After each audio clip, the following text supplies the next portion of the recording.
This car is going to fight me to the death, isn't it? Oh, what a thing. This has definitely never been replaced. Hello and welcome back to TaylorMade Cars. Now in this episode we are going to be looking at the world's cheapest Volkswagen Touareg V10 TDI.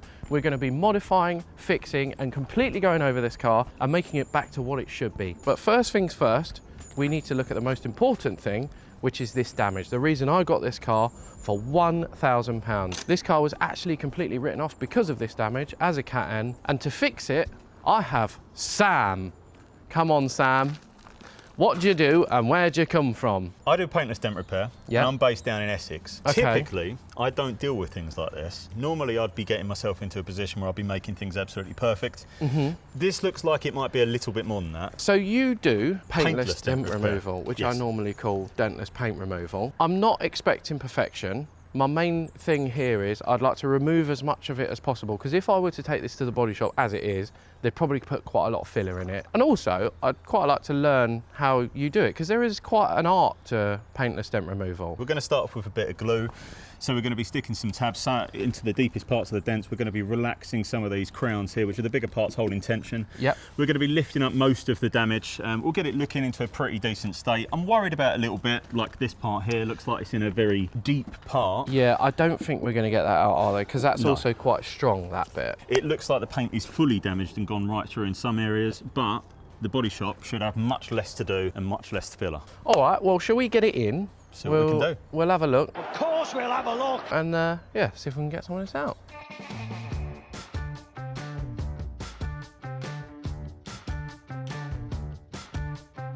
So while Sam is preparing the surface and sticking his lamps on, I'm just going to take this lamp out so that we can access some of the dents around the lamp. It would help if I remembered what size socket it was. I should know because I've already fitted it once.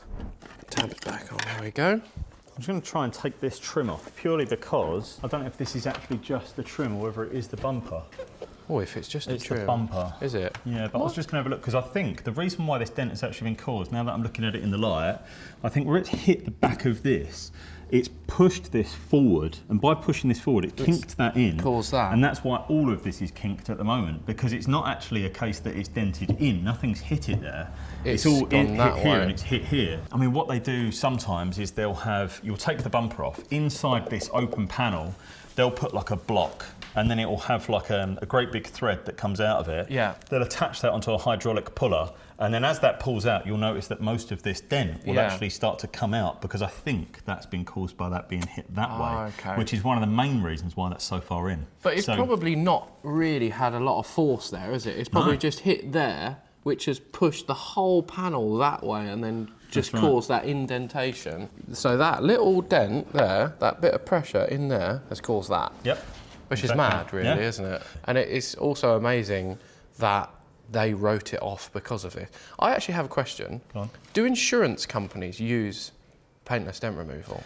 They sometimes can, but it's only going to be on the basis that it's going to be more cost efficient than what it would be to get something painted. So I have had occasions whereby someone's had their door knocked in a car park, they've just had the standard car park dent. Now, if you imagine that was to go to a body shop, they're going to need to get their door filled and repainted. And because of the way insurance companies and body shops work, the likelihood is you could end up repainting the side of a car for a dent. They can approach someone like myself, especially previous customers that want me to do it for them. I've taken dents out for them, and then obviously much faster, cheaper for the insurance company. Yes, you can, but it has to be something which is a candidate for paintless dent repair. All right, so now we got the light out. And it's polished. Where do we start? Right, so what we're going to do is, we've got this larger dent up here. I'm going to start with this one for the moment, because this is definitely an impact point.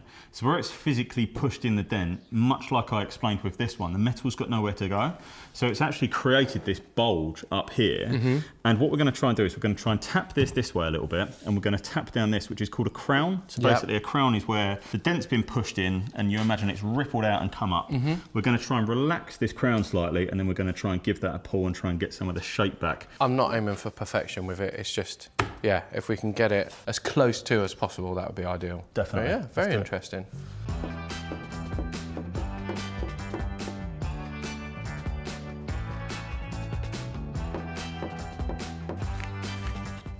So what is it that these do?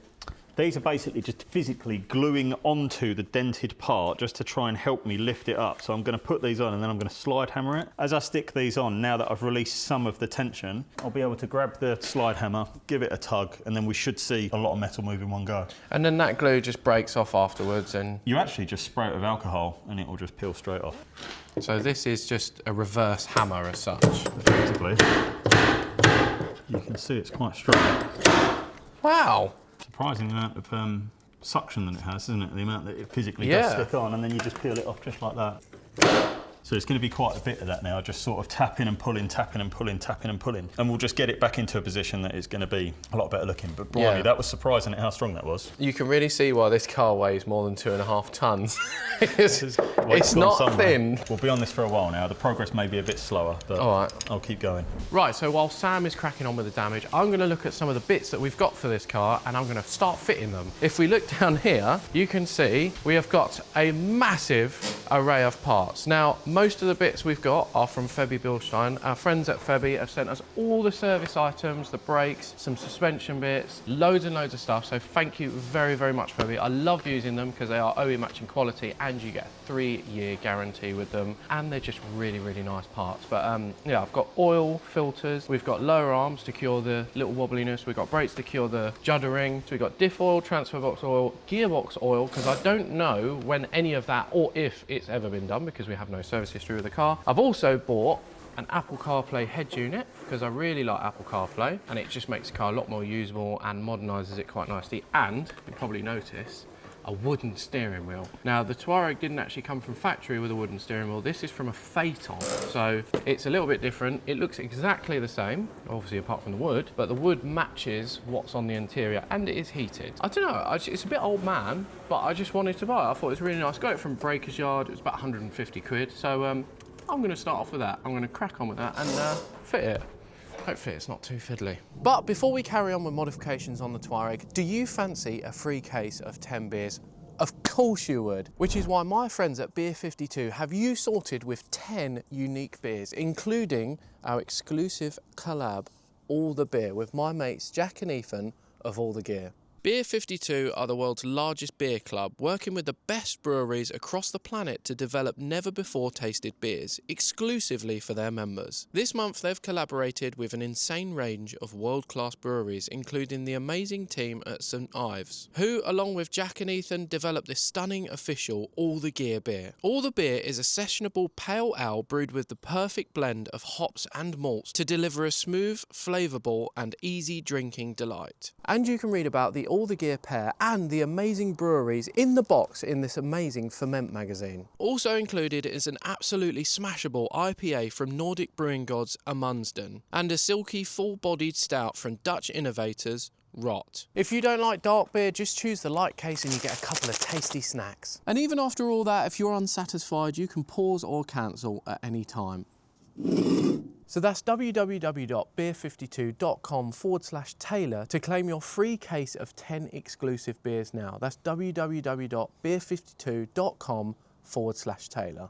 Right, back to this Touareg. Right, so I've had a little look at a YouTube video online. Apparently, if we turn it upside down, there are a couple of little slots here. Yeah, I can feel them. If we look at the new one, so yeah, you put the screwdriver in straight, twist it, and then it moves the clip to one side, and then the airbag comes out like that.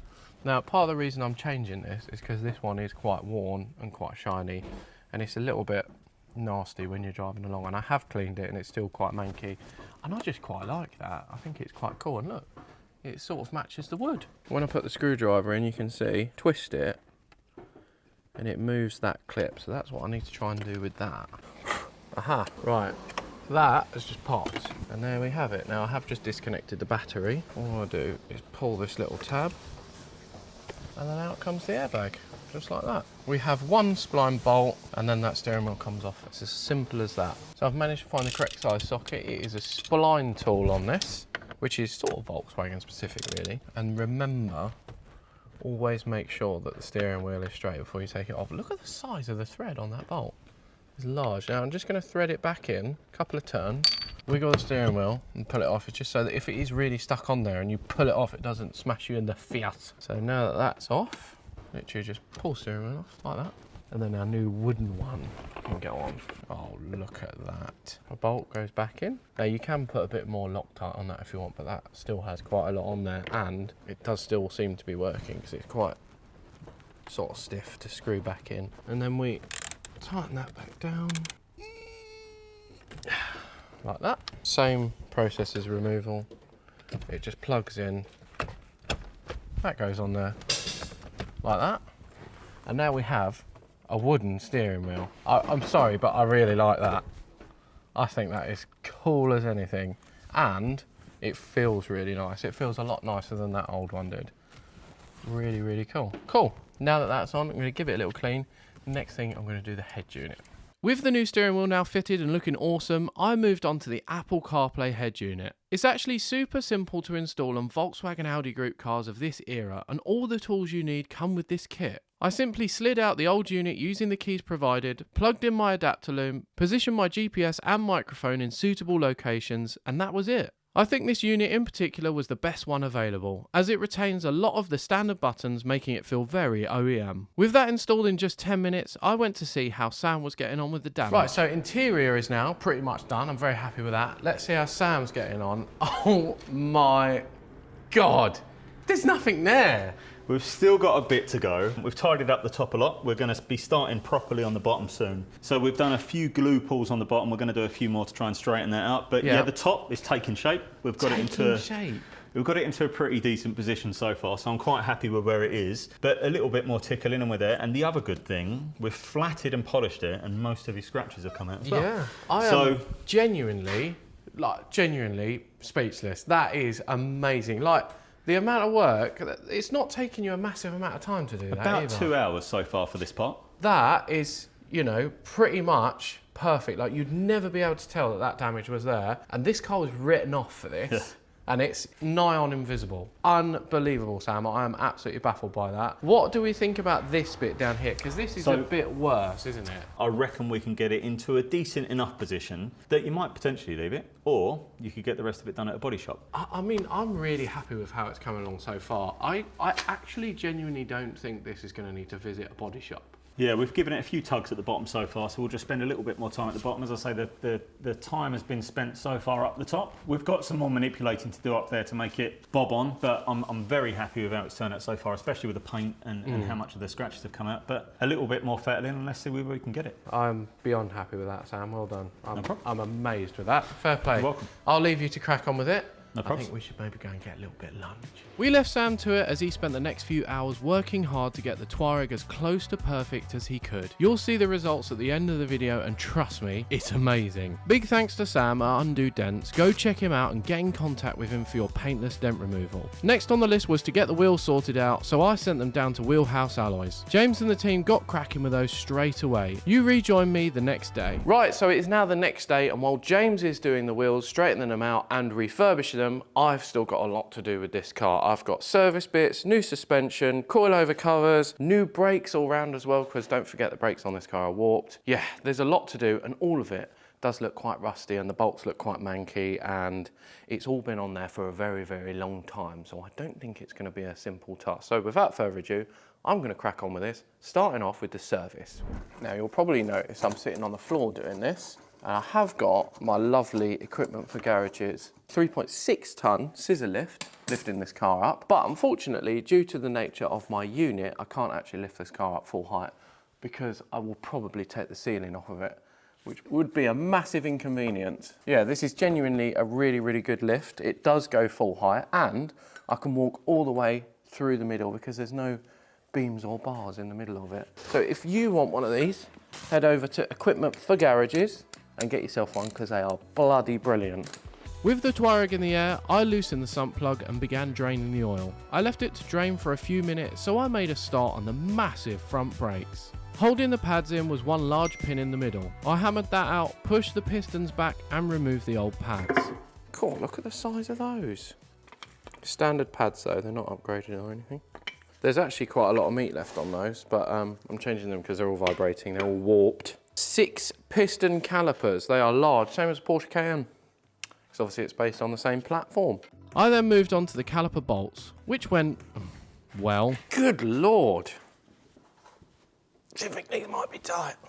I think they might be slightly over tightened. So as a little tip, when you get to this stage, you're just about to take the caliper off. Before you take the bolts out, get yourself a flathead screwdriver, stick it in the vents of the disc, and in this case, actually, it will need to go there, because that will lock the disc against the caliper, and then get yourself a socket and undo the retaining bolt on the disc. The reason to do it now is when I try and undo this. Why is everything so tight? Although this is too tight, as you can see, if I were to try and do that without that screwdriver and the caliper in place, this would just spin and it would be a bit of a pain, and you can't really hold it in place. So it's always good just to stick that in there, jam it up against caliper, and then undo that. I need to go and get a longer ratchet or something to undo that because it's too tight, just like the rest of this bike. This is sort of setting the tone really as to how working on this car is going to go today. After a lot of persuading, I finally got it loose. It's come undone. Oh yes. And part of the reason that was so tight is not actually because of the thread or because it's been over tightened, well it has been over tightened, but it's because it's got the sleeve here and that sort of locates the disc, but also the bolt can seize to the disc, as we've seen here. After finally getting the seize bolt out of the face of the brake disc, I moved to the caliper bolts. Safe to say we'll be putting this back together with quite a lot of grease. Once they were free, I put the caliper to one side and removed the old disc. There we have it. Look at the size of the bolts. Everything on this car is just enormous. Now that that's undone, I'm just going to put that to one side and then the disc can come off. Now, as I said before, the discs don't look that old, but it does have quite a bad vibration. So there's obviously a heat spot or a distortion on that disc somewhere, which is why we're replacing it. So Febby have kindly sent out some nice new pads and discs. So look at the size of these pads. Thank you again, Febby Bilstein, for sending these out. So yeah, all I've got to do now is crack on, fit all this, and got 3 more corners to do after that. Won't take long though. Before fitting the new discs, I wire brushed the hub to clean the mating surface. Used some brake cleaner to remove the oil coating on the disc and fitted it to the hub using plenty of copper grease on the retaining screw. Meanwhile, my wheels were being sanded down to remove all the curb marks before being powder coated. I then refitted the caliper, fit my new brake pads, once again using copper grease on the back of the pad to stop it from squealing. I then cleaned and refitted the pin, and that was one corner done. I then moved on to the other corners and nearly did all 4 without snapping or rounding any bolts until... Oh no. I think it's just... Oh no. It's just f***ing rounded out. That's really bad. This car is going to fight me to the death, isn't it? Oh, what a thing. Okay. Now we've got a problem. After I'd emptied the bleep machine and regained my composure, I did manage to remove the rounded bolt and finish the brakes. I then moved into the engine bay to do the oil and filter. Next, I did both air filters.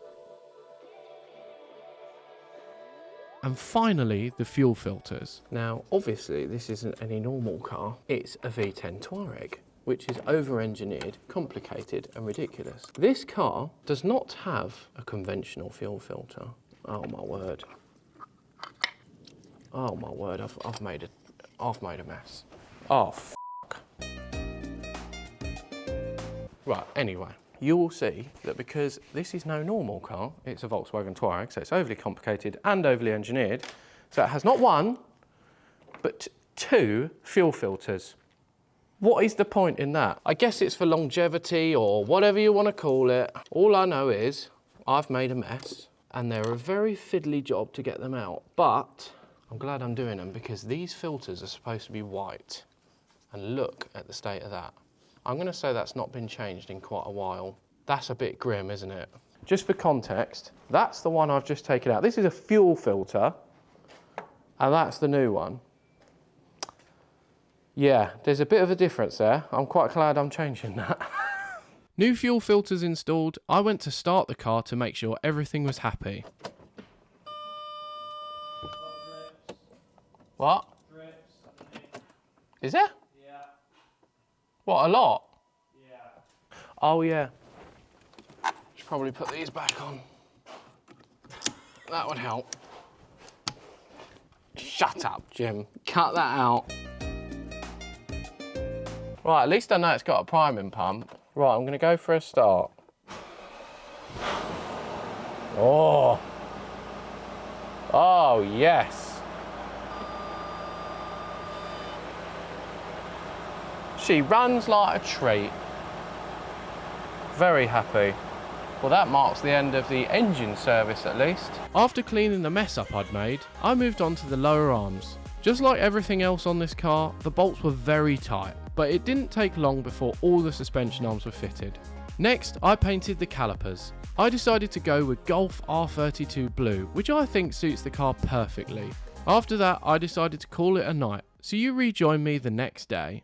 Okay, so it is now the next day and I have got a few bits left to finish off on the Touareg. I need to change the diff oils, the gearbox oil and the transfer box oil as well. But have a little look at this. I have just put the stickers on the calipers and that I think has made a really, really nice finishing touch to those. I've got to drain the gearbox oil, both the diff oils and the transfer box oil because I have no record of these ever being done. So I've got some lovely Febi oil here. I've got a full gearbox service kit here. I've got all the oil for it, the filter and the sump plug. I've got these oils here, which is the diff oil. This is the same as manual gearbox oil. This is just 75/90. And then here, I've got some Febi TF1, which is transfer box oil. It is actually really important to service your transfer box if you have a four-wheel drive car or a big SUV or something like this. If you don't, it can cause the chain inside the transfer box to slip, which then means that you either have to replace the chain or the transfer box, and it can get very expensive. Not a lot of people change their diff and transfer box oils and gearbox oil actually, and it can actually be really bad for your car. So it's highly recommended, especially if you have something like this that's quite high mileage and you have no record of it ever being done. So yeah, I'm going to get draining these oils now. It should take me a couple of hours or so. I then need to run the gearbox up, fill up the gearbox oil to the correct level, and then hopefully we can go to James's and collect the freshly refurbished wheels and stick them on this car and get it on the ground for the first time and go and get the wheel alignment done on it, which is very, very exciting. All the suspension is now complete, which I'm really, really excited to try out because this car did feel quite tired before. I'm actually really excited about this. So yeah, without further ado, I'm gonna get underneath the car. I'm gonna change all of these oils and then go and get these wheels. I started off with the front differential, draining it and refilling it with new oil until it began to spill out of the fill plug. I then moved on to the rear, which is the same process. Oh yeah, oh wow. Look at the colour of that. That is supposed to be clear. This has definitely never been replaced. After that worrying discovery, I refilled the rear differential back up with oil. Meanwhile, James and his team had nearly finished the wheels and were in final stages of making these look amazing again. Next, the transfer box, which wasn't much better than the rear differential. Right, so transfer box oil out. Oh, that is grim. That has definitely never been changed. That is so awful. It's almost like tar.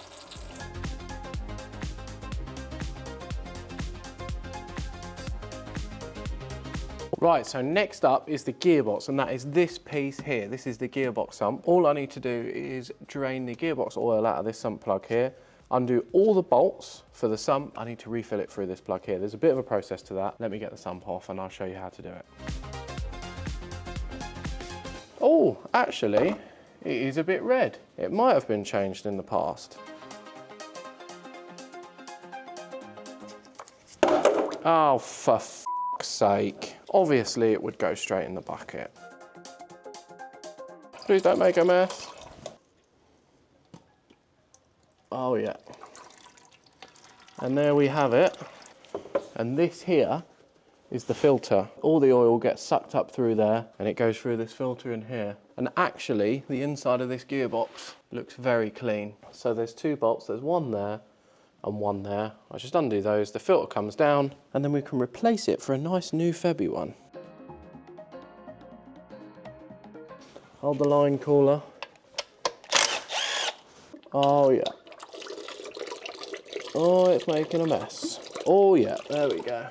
So now in the bottom of the gearbox, We've got gear selector solenoids here. So these do 1, 2, 3, 4, 5. So yeah, they're all controlled by your gears. There's loads of oil galleries underneath this. This is called the valve body of the gearbox. You've got a selector rod here. So just there is where the gear lever is connected to, and that actuates what gear to go in. As I say, the inside of that gearbox actually looks really clean. I'm really surprised. Before putting in the new filter, I cleaned up the bottom of the sump and put on a brand new gasket. I then installed the new filter and installed the sump.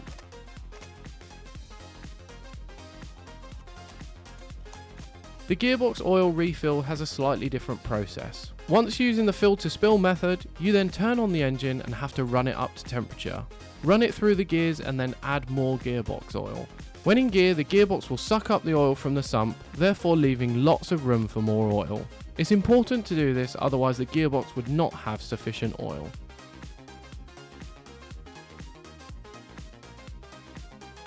So there we have it, after about 9 or so litres of gearbox oil and lots of mess and lots of faff, the gearbox service is finally done. So I've done diff services, transfer box and gearbox now. I've got one more thing that I want to do today. These are coilover covers and does what it says on the tin. They go over your coilovers. They literally just Velcro over and they protect your coilovers through the winter and the salt and stuff like that. I'm going to have a go at fitting these. Installation was easy. It is after all just a big Velcro sock that covers the coilover to stop any road nasties from getting in and corroding the adjusters. Once I'd finished all 4 corners, I had a call from James at Wheelhouse telling me to come over to his place to pick up my newly refurbished wheels. James! Taylor, great to see you. Yeah, and you, mate. Look at these. Oh my God! These are perfect, James. These are exactly what I'm... Oh! I'm glad you're pleased. Many hours gone into those, Taylor. My fingers have just about grown back. Were they a bit of a pain in the arse? They were an absolute pain in the arse, but I love a challenge, as you know. Yeah. They were structurally damaged, not too severe. 2 of them had bends on the back. One had a previous crack weld. We had to do another one, which I could show you, and we've managed to hide that and do it professionally. And then we've powder coated them, rubbed them down, powder coated them again, hit them with this glorious sparkle, which I'm hoping really nice, will pick up on the camera. And I think on a sunny day, they're going to pop. Yeah. And then 2 coats with acrylic lacquer. So many years of happy motoring on these shiny, blingy wheels. Honestly, James, they look amazing. From what they were as well. Remember when all the old powder coating was peeling peeling? I off do remember. And they were curved as well, All the weren't way they? around, yeah. They were really curved, but now they look $1,000,000. So not only has the car now been fully restored, but the wheels have also been fully restored. So again, thank you very much, James. Anytime, I really appreciate Anytime. it. You're most welcome. I'm going to go and I'm going to put these on straight away because I'm really excited. So yeah, let's head back to the unit and whack these on.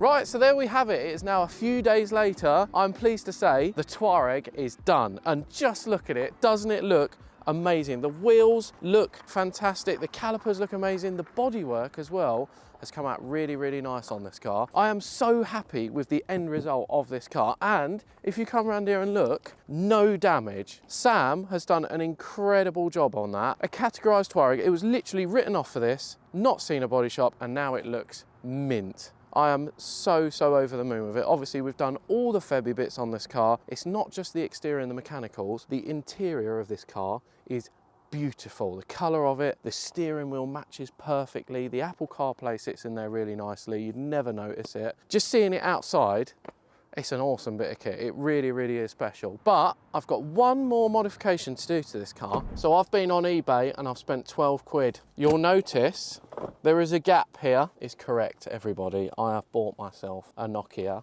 And yes, it does work. Have a look at that. Proper, functional.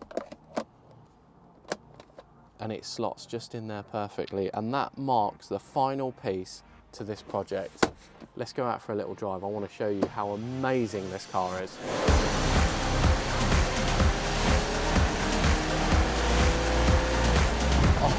Oh my God! Do you know what? I have wanted one of these cars for such a long time. Ever since I found out that this car existed, I've wanted one.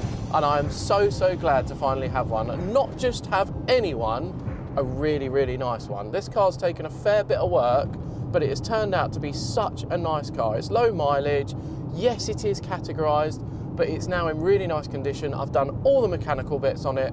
The interior of this car is gorgeous. I love the cream leather. This steering wheel has made this car, when driving, feel really premium. I used to be in love with BMW E53 X5s. I'm a BMW man through and through, and I feel like I've been completely wasting my time. Ever since I've discovered the V10 Touareg, it is just leagues ahead of the E53 X5. It feels more premium, it drives better, the chassis is great. Obviously with this one, shed loads more power. It's got torque for days, and it's just a really nice overall car. The best way to describe this car, it is the working man's Porsche Cayenne.